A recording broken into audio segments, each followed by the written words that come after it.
Chapter 1024. A certain someone chapter starts on the second floor of Onigashima Castle. We can see someone's shape at the back of the room while many of Kaidou's subordinates start falling down and foaming at their mouths. They look around trying to find who is using the color of the Supreme King Haki against them. The mystery shape talks. Mystery shape. If you come with half-assed resolution, you won't be able to keep your consciousness while standing before me. I am the man who defeated 2 of the Tobaroppo. I am Usohaki the Nihu hunter, means, Usohaki the 2 of the Flying 6 hunter. Kaidou's subordinates. 2 of them. Yes. Mystery shape is Usopp that appears riding a giant crocodile. In fact, Usopp is riding a gifter that has a full crocodile in his head, he hardly can walk. Nami. Tama and Speed are hiding nearby Usopp. Speed reveals that the color of the Supreme King Haki is released by Big Mom, who's fighting in other part on the second floor. She's surprised that Big Mom's Haki can affect others on the same floor. Nami contacts Frankie by Den Den Mushi.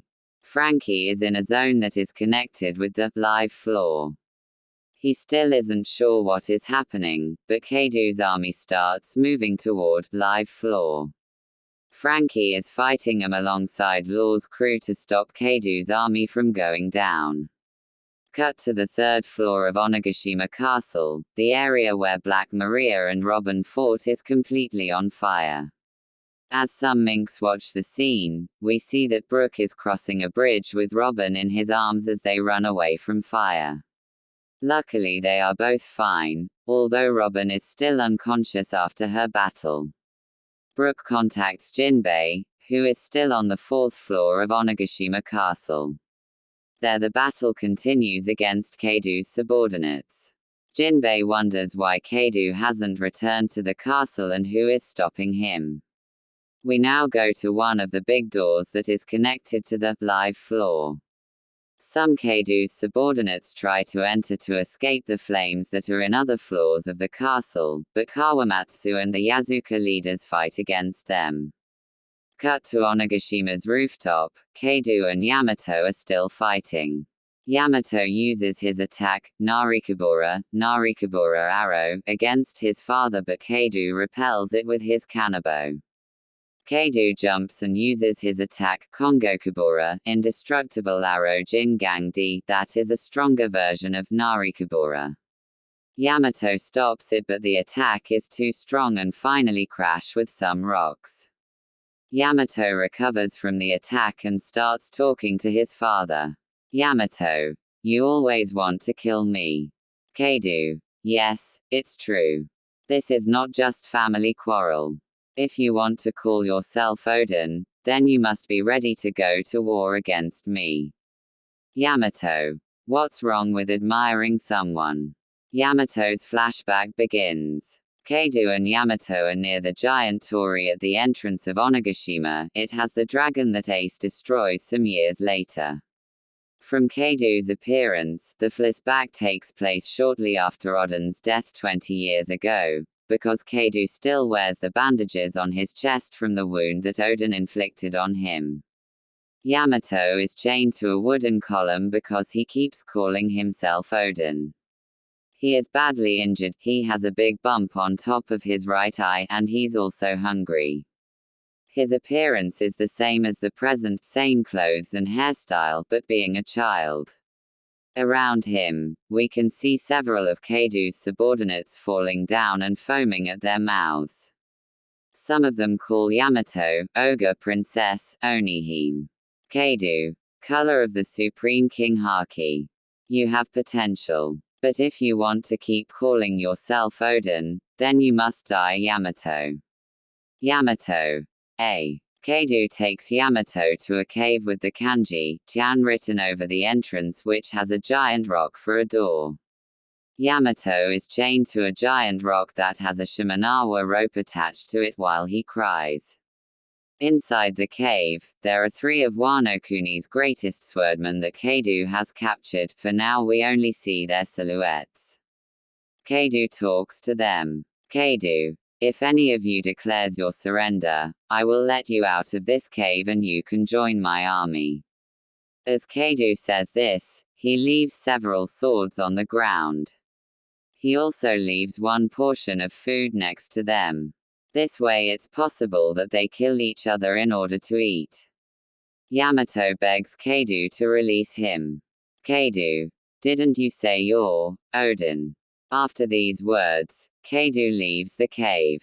Yamato is left alone with the three samurai as his stomach growls with hunger. He watches them closely while he thinks he's going to die. Yamato, I'm Oden. But I'm also the son of Kaidou, who killed Oden. These samurai must hold a big grudge against my father. And they probably would want to kill me as a revenge. Suddenly, one of the samurai stands up. Yamato believes that his end has already arrived. However, the samurai approaches Yamato and gives him the food. Samurai, eat. A samurai never becomes hungry. Yamato starts crying, thanking him, and eats. He can't stop crying even though his mouth is full of food.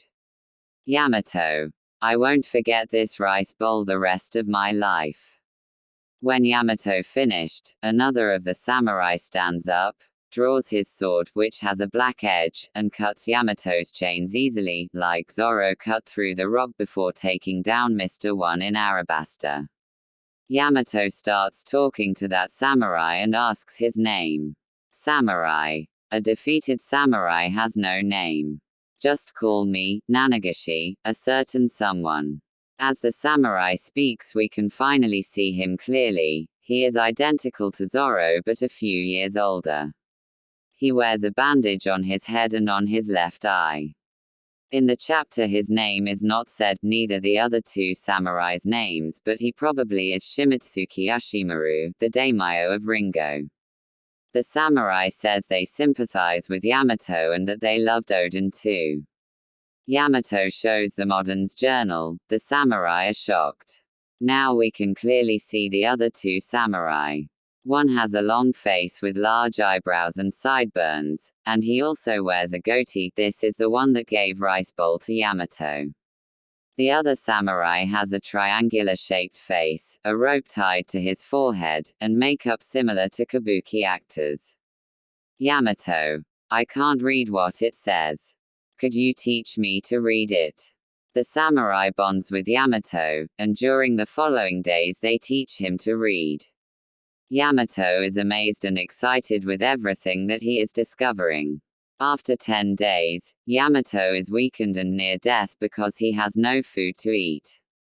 Samurai, if Kaidou really wants you dead, then you won't be able to live long enough to see the battle Oden-sama predicted that will take place within 20 years. Yamato, if I can live until that day, I will fight for Wano-kuni. Shimotsuki Ashimaru, then we will help you to live to join that battle. 20 years is too long for us. The samurai, who appears to be Shimotsuki Ashimaru, takes off the top of his kimono and draws his two swords. On his back he has a tattoo with two crossed swords, the same symbol that Kushiru, Zoro's sensei, uses in his dojo and on his clothes. Then the three samurai destroy the giant rock that blocks the cave's entrance and go out to fight Kaidou. Back to the present. Yamato, tell me, why have you taken away my freedom? Why have you taken away this country's freedom? Kaidou, you greenhorn. This world cannot be explained with simple questions and answers. Yamato and Kaidou attack at the same time using the Raimei Hakke, Thunder Bagua.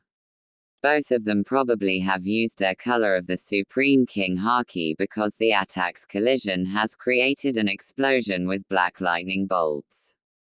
For the first time, it seems Yamato manages to become equal to his father. No break next week.